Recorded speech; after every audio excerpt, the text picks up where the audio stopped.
Qaynona qaynotam bilan devorimiz bitta. Eshitib qolishadi. Eshitib qolsa bilib qolishsa nima bo'ladi? Nima bo'ladi? Er-xotinligilarni bilib qolishadi. Qo'shni emas ekanligilarni, farzandlaringlarni laylinglar tashlab ketmayotganini bilib qolishadi. Nima bo'ladi? Nima bo'ladi? Sizni tavsiyalaringiz alohida yashaydigan er-xotinlar uchun-da, bizni alohida yashamaymiz. Bizda qaynona qaynotamgilar yoki boshqa qarindoshlarim bizani eshitib qolishligi mumkin.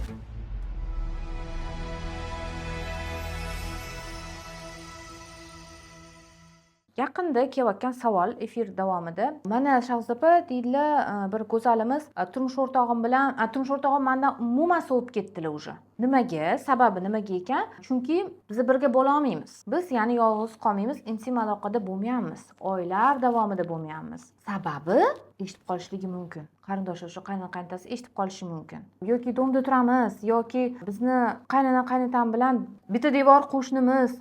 Biz turmush o'rtog'im bilan biz birga yolg'iz qolganimizni eshitib qolishligi mumkin. Biz turmush o'rtog'im bilan yolg'iz qolganimizda bezvuk rejimida bo'lishimiz kerak. Yoki nima endi sizni tavsiyalaringiz alohida yashaydigan er-xotinlar uchun-da, biz alohida yashamaymiz. Bizda qaynona qaynotamgilar yoki boshqa qarindoshlarim bizani eshitib qolishligi mumkin. Shuning uchun nima?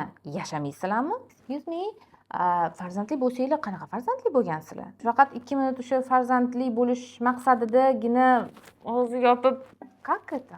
Qanaqa bu? Shuning uchun уже gaplashmay ham ketdik, erim bilan uzoqlashib ketdik. Qiziqmay ham qo'ydilar menga уже.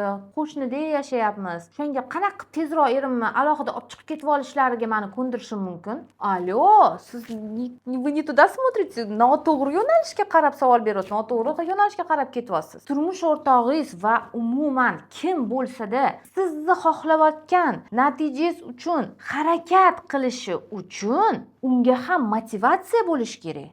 Sizlarni oranglarda hech qanaqa bir sevgi, romantika, aloqa, garmoniya bo'lmayotgan bo'lsa, bir-biringizga hozir qiziqmayotgan bo'lsanglar, o'sha eng sizga eringiz qiziqib keladigan mavzusida siz unga cheklov, stop qo'yayotgan bo'lsangiz, qaynam eshitib qoladi deb. U nimaga intilib va nimani ko'proq olishni xohlab, u sizni olib chiqib ketish kerak hozir alohida. Bu vobshe katta mavzuda, endi alohida chiqib ketishinglar. Nimaga o'zi xohlamaydi? Chunki unga qulay. U o'tirib olgan, yotib olgan ota-onasini bag'rida. Все нормально, все его устраивает. Agar siz bunaqa yo'nalishda davom etaversangiz, katta ehtimol bilan u sizni alohida olib chiqib ketishga emas, ko'chada kimnidir topishga harakat qiladi. Ko'pincha ixod, ya'ni ko'pincha natija mana shunaqa bo'ladi. Shuning uchun uni mahrum qilish bilan emas, balki unga motivatsiya berish bilan ozgina uni harakatga undashingiz maqsadga muvofiqroq, go'zalim. Va okey, hozirda unda nima qilaylik degan savol yuzaga keladi-da. Nima qilasizlar endi?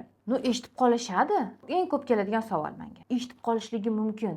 Eshitib qolishadi, endi nima bo'ladi? Endi devorlarga urib, buzib, oynalardan bir-biringlarni otib yorib, unaqa aloqaga kirishinglar shart emas-ku. Lekin qanaqadir bir tovush yoki harakat eshitib qolsa, endi noiloj. Agar chiqolsanglar, tashqariga chiqib, bir boshqa agar uyinglar bo'lsa, vaqtinchalik shu yerga borib kelib romantika qilib kelishinglar mumkin. Yoki er-xotin bo'lsanglar, bemalol mehmonxonaga qanaqadir bir romantik kechalar uyushtirib turishinglar mumkin.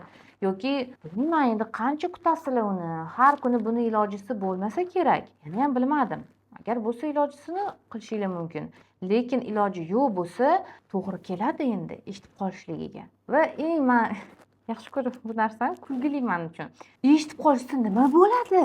Asli er-xotinliginglarni bilmaydimi hech kim? Sizlarni farzandlaringlarni laylanglar tashlab ketmayotganini, ular tabiiy yo'l orqali dunyoga kelayotganini bilishmaydimi?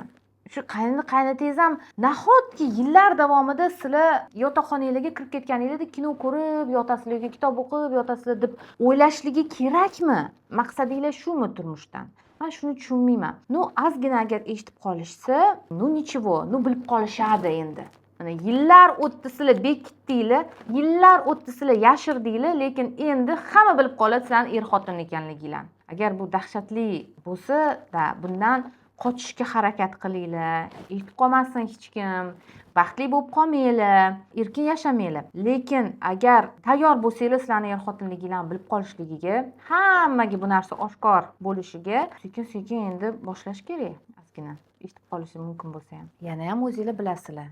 Bunday mana er-xotinligini bilib qolishidan qo'rqqan va uyalgan juftliklar uchun menda Telegram kanalimda maxsus ma'lumot va texnikalar bor. Sizni o'sha ortiqcha tortinishdan qutulishingizga yordam beradigan va munosabatlaringlarni chiroyli, sharmanda, uyatga qolmagan, sharmanda bo'lmagan, chiroyli rivojlantirib olishinglar uchun fichkalar va ba'zi bir sirchalarni ham qoldirdim. Havola pastda joylangan, o'tib olinglar.